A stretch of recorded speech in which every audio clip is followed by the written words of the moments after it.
What's up, everybody? Thanks for coming back and hanging out with me. I got some busy days ahead of me coming up, and I'd like to have something on hand. So I think today I'm gonna make chicken salad, and I'm gonna bring you all along with me.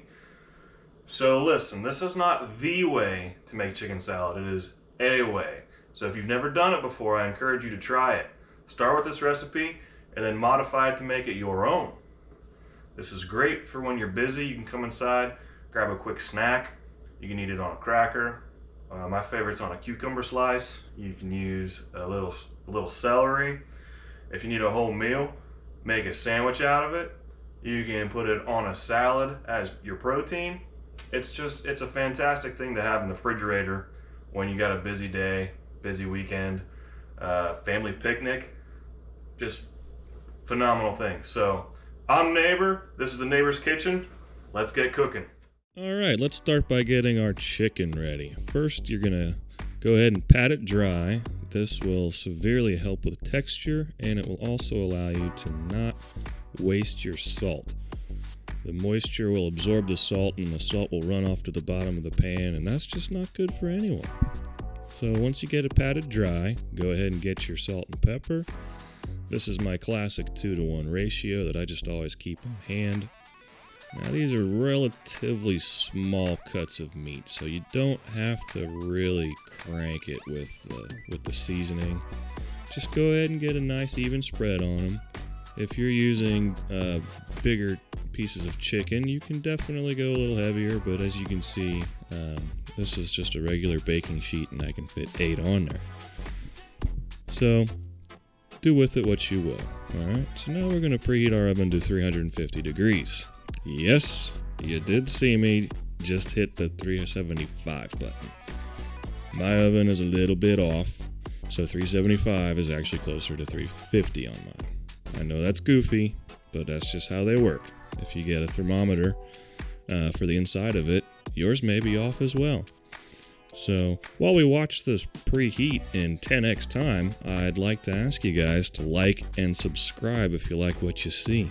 Appreciate you all giving me your time and attention for this. I'm just having fun, and I hope you're having fun hanging out too. So if you don't mind, go ahead and do that. Here shortly, I'd like to release a monthly episode answering questions. So if you got questions, go ahead and comment below. I might answer them in a video. So let's build a community together, have some fun, and let's start cooking at home together. You know, I think the world needs more of that. So now you'll see that we're nearing our preheat temperature, which I'll remind you is 350. Go ahead and put our chicken in. I'm going to start with 30 minutes, okay? If yours takes longer than 30 minutes, that's fine. You want to make sure that you're getting up to 165 internal temperature with chicken, okay? That's what the FDA says, not me, but they get paid more than I do. So just go ahead and go to 165. So, all right, let's go ahead and start getting this chicken salad ready. So I'm going to get some tongs in a bowl and my food processor. And with the chicken off to the side, it's been sitting for a little while, so it's not piping hot, safe to touch. I'll go ahead and cut it into little pieces, take a little snack for myself. So what cutting it into these slices does is it's just going to let the food processor not have to work so hard, and it's going to be more of a consistent size all the way through. So go ahead and do that. And what you are seeing me do is I cooked 8 pieces of chicken. I'm only going to use 6. The other 2 I'm going to set aside for a different meal later. It's a little hack I always like to do. If I'm cooking one thing and I have extra of it from a recipe, it's like, what do they say? 2 birds with 1 stone, a little freebie. Always worth your time if you can do that, in my opinion. So there we go. We're just gonna, as necessary, don't overcrowd your food processor. And alternatively, you don't have to use a food processor. You can do all of this with your knife. So we're gonna go ahead and get our olives going now. I always get a secondary bowl. I pour in the brine. That way you don't accidentally get all the brine in your container, in your meal, and then it's too watery. And that's just not a good day for anybody. So go ahead and chop your olives and deploy it into your canister like so. Go ahead and get a scraper tool like so. And then we're going to go ahead and get our pickles going. These Clausen pickles, ever since I found them, I have not bought a different kind of pickle. They are just the most flavorful. They have a super crunch to them, and I love them in my chicken salad.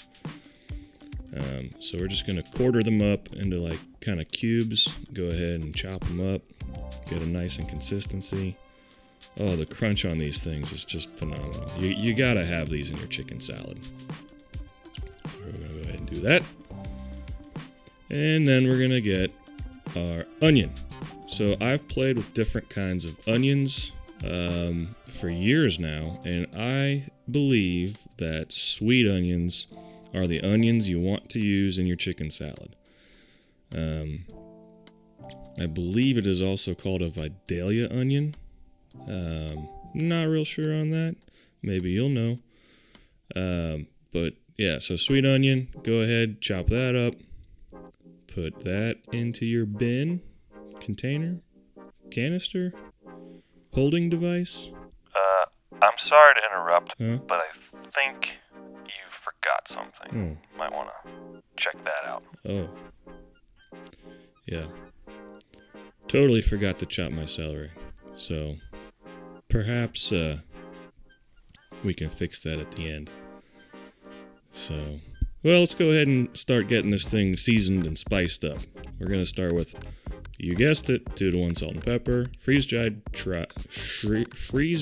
chives, smoked paprika, garlic paste, daisy sour cream, and real mayonnaise. As if anything is fake. I don't know how that works. So go ahead, put in your salt and pepper, put in your freeze-dried chives. I got it that time. A little bit of smoked paprika. The equivalent of 3 cloves of garlic. About a 1/4 cup sour cream. And about the same in mayonnaise. Oh, I see you're making a mess again. Go ahead and get that cleaned up. Now we're going to go ahead and mix it all up. Now, since you're using salt and pepper and then the chives and the smoked paprika, you want to make sure to give it a good mix. Get all of the seasoning well distributed into the entire container. Go ahead and give it a taste.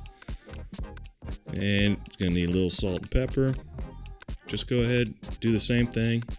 Get it to where you want it. Yep. Thumbs up. You forgot something. Okay. So let's go ahead and fix that. So I'm going to grab 3 stalks of celery. Cut the top off. Go ahead and cut the white hearts out. I like to cut mine down the middle long ways first. It just makes them a little smaller. And then you're going to go ahead and chop them up. Do not cut your celery in a food processor. It'll make it too small, and then it'll be too watery. And really what we're looking for here is the texture that it adds and the crunch. So if you make it too small, you won't get that, and you could really have a runny kind of little bit too watery chicken salad. No one wants that. Check this out. So you can make chicken salad, which is chicken salad on a salad. Or eat it on a cucumber slice. This is actually a nice keto option right here. If you want to be fancy, put a hat on it. Not really a hat, a cherry tomato actually. Guys, thank you so much for watching. Let me know if you've tried this or want to. Thank you for watching and be well.